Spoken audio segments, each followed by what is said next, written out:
Setelah kemarin kita bagikan cinema experience dan early reaction kita tentang Sri Asih, sekarang waktunya kita review filmnya. Seperti apa sih dan kenapa saya bilang ini adalah film superhero adaptasi komik terbaik Indonesia sejauh ini. So, ini dia review Sri Asih.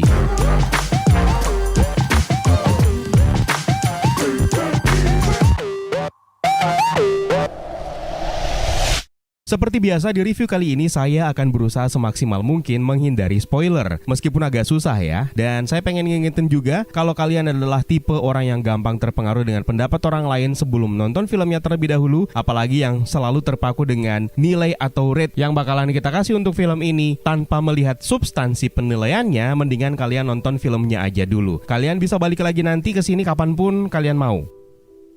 Sri Asih, film garapan UPI di bawah naungan Screenplay Bumi Langit, akhirnya tayang juga mulai tanggal 17 November ini. Diisi segudang nama-nama besar dengan cerita yang diadaptasi dari buku komik Sri Asih yang aslinya pertama kali diciptakan oleh Bapak R.A. Kosasih, Bapak Komik Indonesia. Review singkat di awal saya berani mengatakan inilah comic book movie adaptation terbaik yang pernah dibuat oleh sineas Indonesia. Tapi jangan terperangkap dengan baris narasi tersebut karena mata saya tidak akan silau dengan kegemilangan film ini. Film terbaik pasti masih akan memiliki kekurangan sekecil apapun itu. Dan ini dia yang bisa kita dapatkan.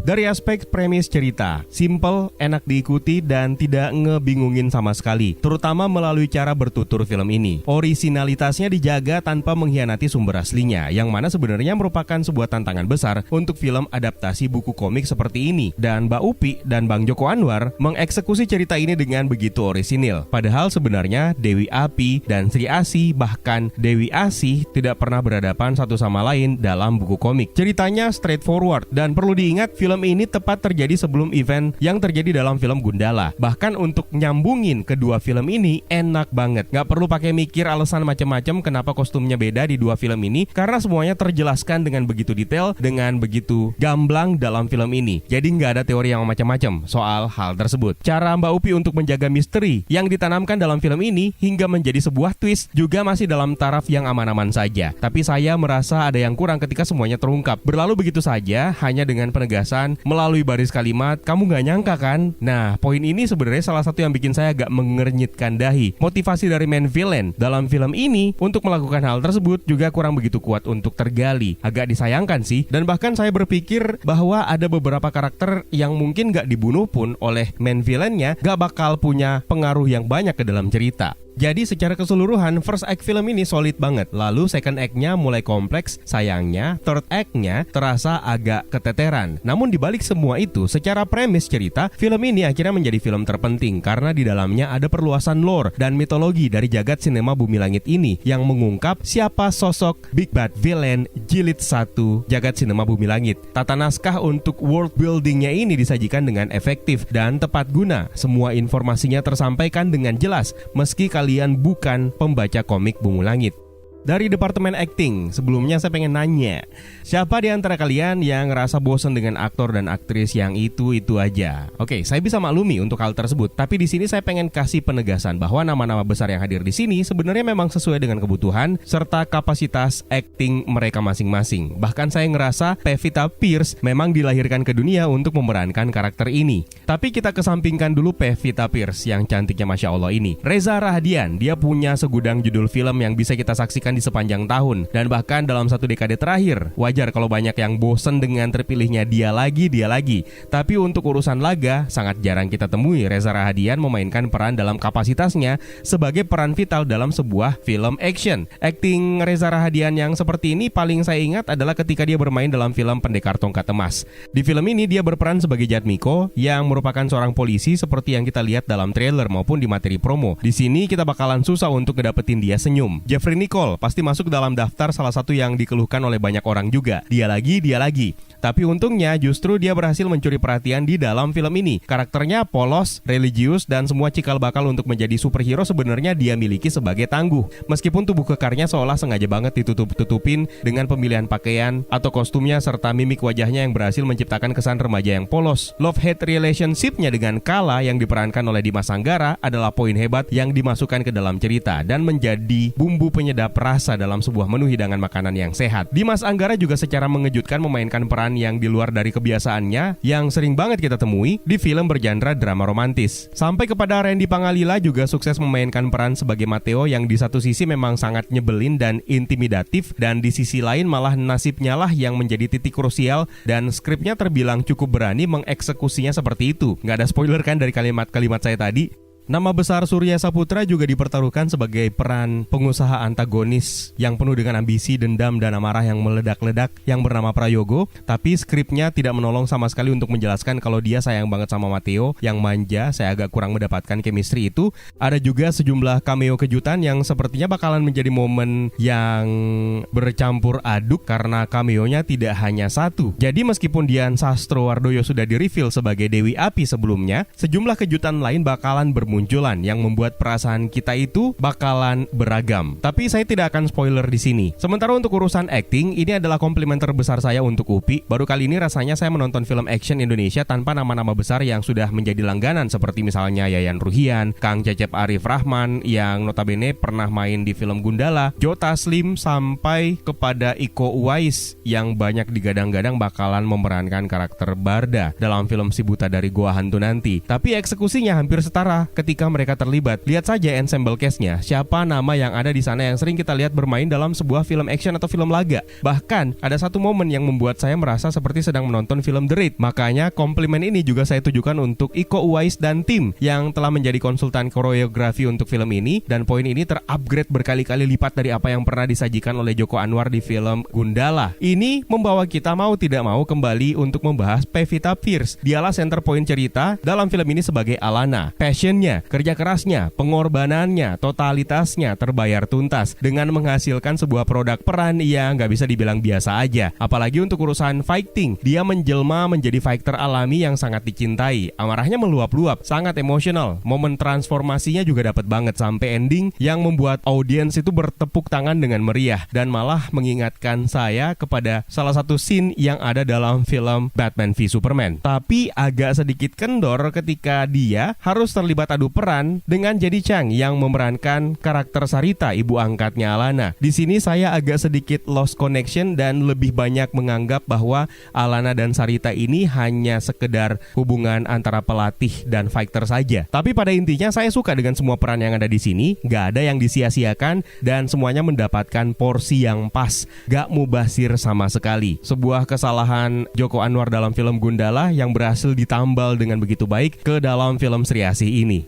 Untuk urusan koreografi seperti yang kita bilang tadi, jarang-jarang gitu film action diisi oleh bintang-bintang yang di dalamnya sangat jarang kita temukan ada di film action seperti Pevita, Reza Rahadian, Dimas Anggara, yang mana rupanya mereka ikut terlibat banyak dalam action sequences dan koreografinya pun dieksekusi dengan tidak mengecewakan. Untuk urusan sinematografi, kata ini menjadi kata populer di kalangan penonton film belakangan ini. Sebuah proses pengambilan gambar yang dilakukan untuk menghasilkan visual yang indah dan menarik perhatian. Apa yang disajikan dalam film ini sebenarnya masih dalam taraf yang wajar dan aman-aman saja. Hampir keseluruhan secara lumrah bisa kita temukan di film-film sejenis. Arfian yang bertindak sebagai DOP untuk film ini masih berada dalam zona nyamannya, sama seperti ketika dia mengeksekusi film-filmnya terdahulu seperti misalnya di Teka-Teki Tika. Dan boleh dibilang belum ada sesuatu yang fresh, menantang, dan bahkan menarik perhatian. Padahal ada beberapa sequence yang cukup menantang yang bisa dieksekusi. Terutama saya fokusnya di third act menjelang ending film ini. Pada saat itu saya sempat membayangkan ada pengambilan gambar yang wah yang bakalan diterapkan untuk sequence tersebut dengan melakukan one take long shot sambil melakukan hitung mundur untuk ritual genosida yang direncanakan oleh main villain-nya. Bukan menjadi kekurangan, hanya saja ada potensi di bagian tersebut yang cukup menantang untuk dieksekusi, tapi berakhir dengan taraf normal-normal saja.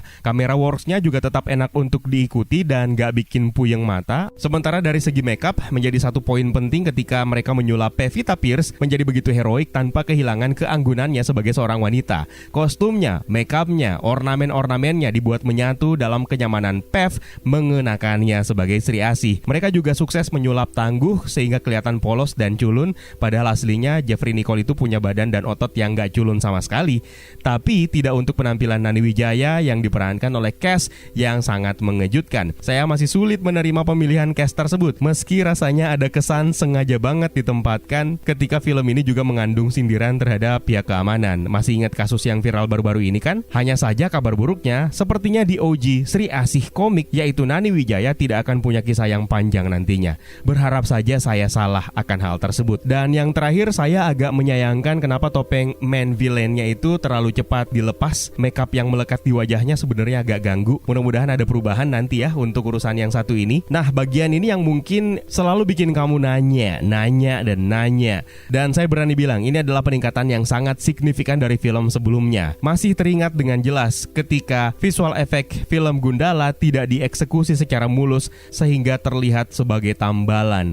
Apalagi efek api yang membakar pasar. Namun di film ini semuanya telah disempurnakan seolah kelihatan real. Untuk bagian visualisasi final fight-nya Sri Asih dan main villain-nya, ini juaranya sih sebenarnya. Dua karakter yang overpower dipertemukan dalam mega fight dengan skala pertarungan yang sudah seharusnya jauh meningkat pesat berkali-kali lipat dari yang pernah ada sebelumnya, dari film lain yang pernah ada sebelumnya. Tapi sayangnya ada inkonsistensi dari efek destruktif dari pertarungan tersebut yang terlihat kurang konsisten. Seperti misalnya ketika kehantam di lantai, efek debu dari kehancuran diperlihatkan, tapi di scene setelahnya ternyata lantainya nggak ada yang retak sama sekali. Agak disayangkan sih. Alangkah megahnya kalau sekalian aja gedung tempat pertarungan tersebut berlangsung, mending dilihatin hancur aja sekalian. Untung ketika kehantam besi, besinya diperlihatkan tetap bengkok. Jadi mungkin ini adalah detail kecil yang luput dari perhatian, tapi sama sekali tidak merusak esensi dan prestasi dari film ini. Visualisasi Dewi Api yang diperankan oleh Dian Sastrowardoyo pun juga sangat mengintimidasi,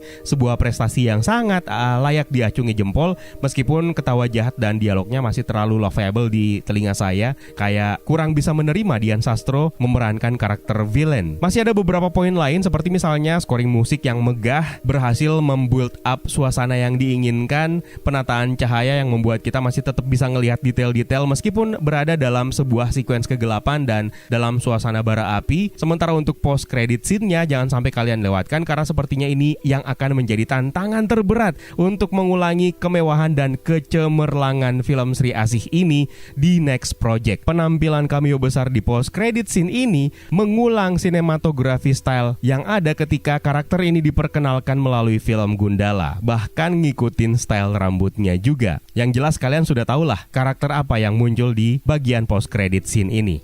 Sekarang kita sampai di skor untuk film ini. Sri Asih sepertinya layak untuk mendapatkan skor 7,5 dari 10. Tapi apalah arti sebuah skor kalau dibandingkan dengan film-film superhero adaptasi komik yang sudah ada yang telah dibuat oleh Indonesia, maka film yang satu ini adalah yang terbaik sejauh ini. Sekali lagi saya ulangi, ini adalah film superhero adaptasi komik Indonesia yang terbaik sejauh ini. Satu hal terakhir yang paling saya suka sebagai pencinta pop culture adalah film ini punya begitu banyak Easter eggs yang bertebaran di mana-mana. World buildingnya pun juga begitu luas dan membuat saya sangat yakin kalau jagat sinema Bumi Langit bakalan jadi sebuah mega franchise yang sangat besar yang akan dimiliki dan dibangga-banggakan oleh Indonesia. Sebuah tantangan berat untuk proyek masa depan jagat sinema Bumi Langit karena Mbak Upi sudah meletakkan standar baru perfilman superhero adaptasi komik yang sangat tinggi yang harus dicapai oleh sineas-sineas berikutnya untuk proyek-proyek berikutnya, baik itu dari proyek Bumi Langit maupun proyek-proyek dari production house yang lain. Mudah-mudahan film ini adalah kabar baik untuk industri perfilman Indonesia, karena dengan begitu banyaknya orang yang antusias terhadap film ini, tentu saja akan mengundang banyak production house untuk menghasilkan film bergenre serupa yang hadir untuk menemani film-film bergenre horor dan drama yang sangat laris manis di bioskop tanah air. Apakah kalian punya penilaian yang lain setelah menonton film Sri Asih di bioskop? Tuliskan pendapat kalian di kolom komentar di bawah ya. Universe, terima kasih buat kalian yang sudah menonton dan juga terima kasih buat kalian yang sudah ikutan bergabung di membership community. Juga terima kasih buat kalian yang sudah memberikan super thanks kalian untuk video kali ini. My name is Eka, stay safe and until next time.